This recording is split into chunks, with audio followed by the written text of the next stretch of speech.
உண்மையான அன்பு. இந்த நாட்களில் நாம் பார்க்கும் பொழுது அநேகர் அன்பிற்காக அங்கும் இங்கும் எல்லா இடத்திலும் ஓடி திரிகிறார்கள். அவங்களுக்கு அன்பு தேவை. ஆகவே வித்தியாச அன்பான மாய வலையில் நிறைய பெண்களாகட்டும் ஆண்களாக இருக்கட்டும் அவர்கள் மாட்டிக்கொள்கிறார்கள். இந்த காலை வேளையில் உங்களை பார்த்து நான் சொல்ல விரும்புகிறேன், இது உண்மையான அன்பு. வேதத்தில் நம்ம பார்க்கும் பொழுது 4 வகையான அன்பு இயேசு சொல்லியிருக்கிறார். வேதத்தில் 4 வகையான அன்பை பற்றி சொல்லப்பட்டுள்ளது. அதை குறித்து தான் இந்த நாளை நம்ம தியானிக்க போகிறோம். இந்த 4 வகையான அன்பில் எது உண்மையான அன்பு என்பதை நான் கடைசியாக உங்களுக்கு நான் சொல்லுவேன். முதலாவது அன்பு வேதத்தில் சொல்லப்பட்டிருக்கிறது ஸ்டோர்ஜ் என்று சொல்லும் பொழுது அந்த அன்பு எதை குறிக்கிறதுன்னா டீனேஜில் வருகிற ஒரு காதலை அது குறிக்கிறது. டீனேஜில் ஒரு ஆண்களுக்கும் ஒரு பெண்ணுக்கும் வருகிற ஒரு அன்பு. அந்த டீனேஜ் பருவத்தில் வருகிற அன்புனால் நிறைய பெண்களாக இருக்கட்டும் நிறைய ஆண்களாக இருக்கட்டும் தங்களுடைய வாழ்க்கையை அழித்து விடுறாங்க. அந்த டீனேஜில் வருகிற அன்பு உண்மையான அன்பாக இருக்கவே முடியாது. அந்த டீனேஜில் வருகிற அன்பு ஒரு சரீர இச்சைக்காக ஒரு அன்பை தேடுகிறத ஒரு அன்பாக காணப்படுகிறது. அந்த டீனேஜில் வருகிற அன்பு அந்த சரீர இச்சையை நிறைவேற்றின உடனே அந்த அன்பு போய்விடும். அது உண்மையான அன்பாக இருக்கவே இருக்காது. ஆக முதலாவது அன்பு ஒரு டீனேஜ் அன்பு. இந்த டீனேஜ் அன்பில் நிறைய வாழ்வு பெண்கள் ஆண்கள் ஏமாந்து விடுகிறாங்க. இப்போ நாங்கள் இருக்க பட்டணத்துலேயும் பாருங்களா, நிறைய ஆண்களாக இருக்கட்டும் பெண்களாக இருக்கட்டும் மேரேஜ் ஆகுவதுக்கு முன்பாக தங்களுடைய கற்பை இழந்து நிறைய பேர் எத்தனையோ பேர் அபாஷம் பண்ணுறாங்க. எவ்வளோ தவறான காரியங்கள்லாம் நடந்து கொண்டே இருக்கிறது. இது ஒரு நல்ல ஒரு அன்பே கிடையாது. அருமையான வாழ்வு பிள்ளைகளே, நீங்கள் நன்றாக அறிந்து கொள்ள வேண்டியது என்னவென்றால் இந்த டீனேஜில் வருகிற அன்பு உண்மையான அன்பு கிடையாது. இந்த டீனேஜில் நமக்கு வருகிற உணர்ச்சிகளை நம்ம கண்ட்ரோல் பண்ண நம்ம பழகிக்கணும். நம்ம அந்த டீனேஜில் வருகிற உணர்ச்சி நம்ம கண்ட்ரோல் பண்ணிட்டோம்னா கடைசியாக உண்மையான அன்பை நம்ம என்ன செய்யலாம், கண்டுபிடித்து விடலாம். இந்த பொய்யான மாயான அன்பை நம்பி வாலிபர்களை நீங்கள் ஏமாந்து போகாதீர்கள். இந்த டீனேஜ் வருகிற இந்த அன்பை கண்டு நீங்கள் ஏமாந்து போகாதீங்க. வேதாகமத்தில் ஒரு ராஜா, தாவீது ராஜாவோட மகன், அவனை பார்க்கும் பொழுது தன்னுடைய சொந்த தங்கச்சியை நேசித்து அதன் பிறகு ஒரு நாள் தாவீது ராஜாட்ட கேட்டு வீட்டுக்கு அழைத்தான். அதன் பிறகு அவளுடைய வாழ்க்கையை சீரழித்து விட்டான். அதன் பிறகு அவள் சொல்லுதா, ராஜாட்ட சொன்ன என்னை கல்யாணம் கட்டி கொடுப்பான், நீ எதுக்கு ராஜாட்ட சொல்ல மாட்டேங்கிற?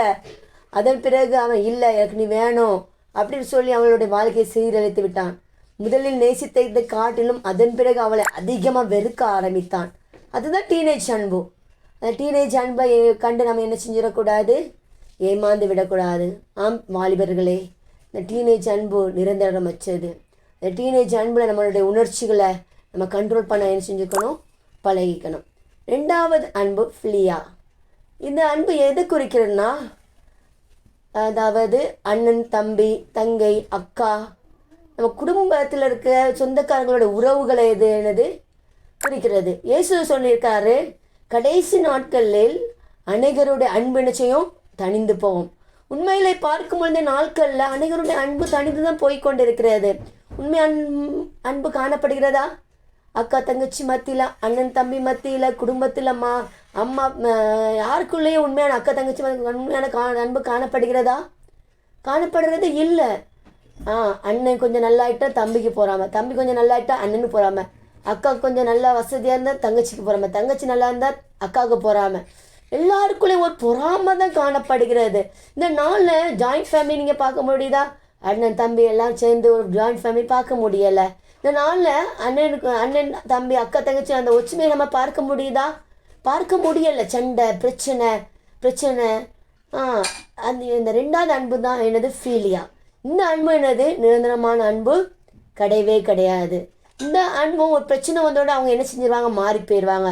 ஒரு பிரச்சனை வந்தோடனே நம்மளை என்ன செஞ்சிருவாங்க, விட்டுருவாங்க. ஒரு பிரச்சனை வந்த உடனே நம்மளை என்ன செஞ்சாங்க, ஏமாற்றி விடுவாங்க. இந்த அன்பு என்னது நமக்கு நிரந்தரமானது கிடையாது.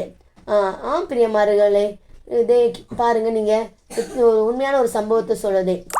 ஒரு பிரதர் இருந்தார். அந்த நாட்களில் அண்ணன் தம்பிக்குள்ள உறவு எப்படி இருந்தது அதுக்கு உதாரணமாக நான் சொல்லுதேன். ஒரு அண்ணனும் தம்பியும் இருந்தாங்க. அவங்க பேரண்ட்ஸ் யாரும் இல்லை. அண்ணனும் தம்பியும் நல்லா படித்தாங்க. அப்போ ஒரு நாள் சொன்னாங்க, அம்மா அப்பா நமக்கு கிடையாது, நம்ம ஒருத்தவங்க வேலை பார்ப்போம், ஒருத்தவங்களும் நான் படிக்க வைக்கேன். நம்ம பைசாவை தூக்கி போட்டு பார்ப்போம், யாருக்கு வருதோ அவங்க படிக்கணும், அவங்க வேலை செய்யணும். அவங்க நீங்கள் நல்லா படித்து முடித்த பிறகு நான் வேலை செய்யணும், நான் நல்லா படித்து முடித்த பிறகு நீ வேலை செய்யும். அப்படி அவங்க 2 பேருக்கும் ஒரு டிசைட் பண்ணாங்க. அதே போல் அவங்க பைசா தூக்கி போடும்போது தம்பி படிக்க போகிறது போல் இருந்துச்சு, அண்ணன் வேலை செய்ய போகிறது போல் இருந்துச்சு. அண்ணன் ரொம்ப கடினமாக உழைச்சி தம்பியை கஷ்டப்பட்டு படிக்க வச்சுட்டான். தம்பி படித்து முடித்து நல்ல ஒரு வேலைக்கு வந்த பிறகு தம்பி சொன்னான், இப்போ நான் வேலை செய்தேன்னா நீங்கள் போய் படிங்கண்டு. அப்போ அண்ணன் சொன்னான், இல்லைப்பா என்னால் வேலை செய்ய முடியாது, ஏன்னா நான் ரொம்ப வேலை செஞ்சு கையெல்லாம் நடுங்க ஆரம்பிச்சிட்டு உனக்காக இரவும் பகல் நான் கஷ்டப்பட்டு நான் வேலை செஞ்சதுனால இப்போ என்னால் படிக்க முடியாதுன்னு சொன்னான். தம்பிக்கு ரொம்ப அழுக வந்துட்டு ரொம்ப அழுதான். நீ கவலைப்படாது, எனக்கு இப்போ ரொம்ப சந்தோஷமாக இருக்கேன். என் தம்பியை ஒரு நல்ல ஒரு மனிதனாக, ஒரு நல்ல ஒரு படித்த மனிதனாக உருவாக்கி விட்ட சந்தோஷம் எனக்கு இருக்குது அப்படின்னு அந்த அண்ணன்காரன் சொன்னான். பாருங்கள், அந்த நாட்கள் அன்பு அப்படி தான் இருந்தது. ஆனால் இந்த நாட்கள் அன்பு அப்படி கிடையாது. இந்த நாட்கள் அன்பே இல்லாமல் போய்விட்டது. அண்ணன் தம்பிக்குள்ள அன்பு என்ன செஞ்சிடும், மாறிவிடும். 3வது ஒரு அன்பு நான் பார்க்கும் பொழுது எரோஸ். இந்த எரோஸ் அன்பை பற்றி நம்ம பார்க்கும் பொழுது இது தாய் தகப்பன், கணவன் மனைவி, பிள்ளைங்கள், இந்த அன்பெனது காட்டுகிறது. பிரியமானவர்களே, இந்த அன்பு இந்த நாட்கள் எனது மாறிக்கொண்டே போகிறது. இந்த நாட்களில் நிறைய முதியோர் இல்லம் உண்டாக்கப்பட்டுள்ளது. காரணம் என்னென்னா, பிள்ளைங்க தங்களுடைய பெற்றோர்கள் என்ன செய்கிறது கிடையாது, கவனிக்கிற கிடையாது. இந்த நாளுக்கு அநேக தகப்பன்மார் தாய்மார் தனியாக இருக்கிறாங்க. ஏன், பிள்ளைகளுக்கு தங்களுடைய பெற்றோர் மேலே ஒரு அன்பு கிடையாது. அந்த நாட்களில் பார்க்கும் பொழுது எவ்வளோ பிரச்சனை வந்தாலும் எவ்வளோ கஷ்டம் வந்தாலும் தாய் தகப்பனை வைத்து என்ன செய்வாங்க, பார்ப்பாங்க. எவ்வளோ குடும்பத்தில் சண்டை வரட்டும் தாய் தகப்பனை வெளியே அனுப்பிச்ச மாட்டாங்க, விட மாட்டாங்க. ஆனால் இந்த நாளுக்கு அநேக முதியோர் இல்லங்கள் ஆரம்பிக்கப்பட்டது. தாய் தகப்பனுடைய அன்பு நிச்சயம் மாறி போகும். தாய் தகப்பன்னு பாருங்கள், எத்தனையோ அநாதை இல்லங்கள் இந்த நாட்களில் ஆரம்பிக்கப்பட்டிருக்குது. எத்தனையோ தாய் தன்னுடைய வயிற்றில் இருக்க குழந்தை என்ன செய்தாங்க, அபாஷன் பண்ணுறாங்க. அந்த நாளுக்கு அபாஷன்லாம் இந்த அளவுக்கு கிடையாது. ஆகவே அன்பு எனது மாறி போய்கொண்டே இருக்கும். தாய் தகப்பனுடைய அன்பு என்ன செய்யும், மாறி போய்கொண்டே இருக்கும். பிள்ளையுடைய அன்பு என்ன செய்யும், மாறிக்கொண்டே இருக்கும். ஆகவே இந்த 3வது அன்பாகிய ஈரோஸ், அந்த அன்பு நிரந்தரமானது கிடையாது. ஏன்னா ஒரு தாயாக இருக்கட்டும், ஒரு தகப்பனாக இருக்கட்டும், நான் எல்லா தாயும் எல்லா தகப்பனையும் சொல்லலை. சில தாய்கள் நமக்காண்டி தியாகமாக இருக்கிறாங்க, சில பேரண்ட்ஸ் நமக்கு தியாகமாக இருக்கிறாங்க.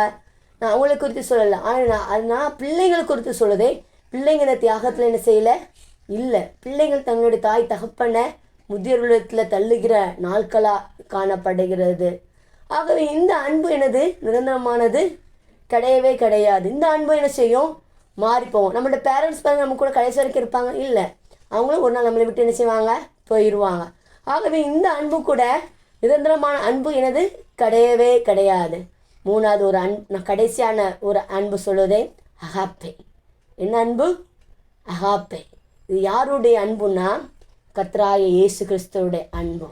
இந்த அன்பு குறித்து நம்ம வேதத்தில் பார்க்கும் பொழுது, யோவான் எழுதின சுவிசேஷம் 3ஆம் அதிகாரம் 16ஆம் வசனம், தேவன் தம்முடைய ஒரே பேரான குமாரனை விசுவாசிக்கிறவன் எவனோ அவன் கெட்டு போகாமல் நித்திய ஜீவனை அடையும்படிக்கு அவரை தந்தருளி இவ்வளவாய் உலகத்தில் அன்பு கூர்ந்தார். ஆமென்.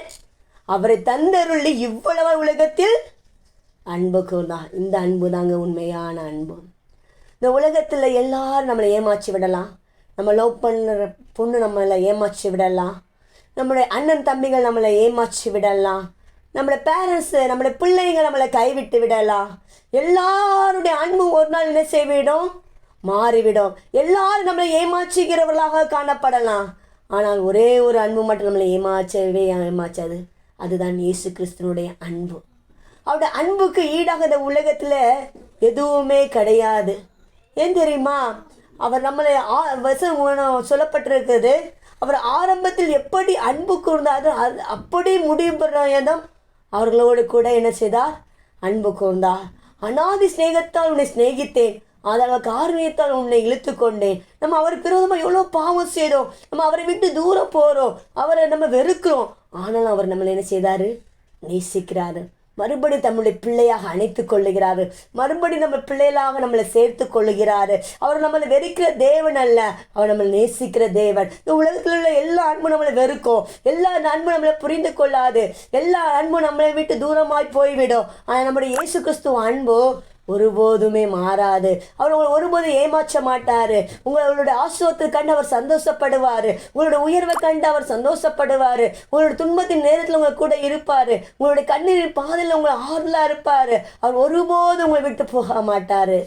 உலகத்தில் பேரண்ட்ஸ் கூட நம்மளை விட்டு போயிடலாம், ஆனால் இயேசு உங்களை விட்டு போயிட மாட்டார். இந்த உலகத்தில் உதவி செய்கிறவங்க சொந்தக்காரங்க வராமல் இருக்கலாம், ஆனால் இயேசு உங்களுக்கு உதவி செய்ய எப்பொழுது வருவார். நீங்கள் உயிர்க்குயிராக காதலித்த பெண் கூட உங்களை ஏமாற்றி விடலாம், ஆனால் இயேசு உங்களை ஏமாற்ற மாட்டார். அதுதான் அகாப்பே அன்பு, அதுதான் உண்மையான அன்பு. பிரியமானவர்களே, இந்த போலியான அன்பை கண்டு ஏமாற்றி விடாதுங்க. இந்த போலியான அன்பை கண்டு இந்த உலகத்தில் இருக்க போலியான அன்பை கண்டு நீங்கள் ஏமாந்துடாதுங்க. இயேசுடைய அன்பு தான் உண்மையான அன்பு. இயேசுவை போல் அன்புள்ள தேவன் இந்த உலகத்தில் யாருமே கிடையாது. ஆகவே தான் உங்களுக்காக எனக்காக இந்த உலகத்திலே வந்து தன்னுடைய ஜீவனை கொடுத்து பாவத்தில் இருந்த நம்மளை தூக்கி எடுத்து அவரோடு கூட இருக்க நம்மளை செய்தார். அந்த அன்புக்கு ஈடாக இந்த உலகத்தில் எதுவுமே கிடையாது. பிரியமானவர்களே, இயேசுடைய அன்பை பிடித்து கொள்ளுங்க. இயேசு உங்களை கடைசி வரைக்கும் விட மாட்டார். இயேசு கடைசி வரைக்கும் உங்களை விட மாட்டார். மரண பரியந்தம் உங்களை நடத்துகிறவாரு. அவரை நேசிங்க, அவரோடு கூட ஐக்கியமா இருங்க, அவரோடு கூட இருங்க. ஆண்டவர் உங்களை ஆசீர்வதிப்பாராக. God bless you.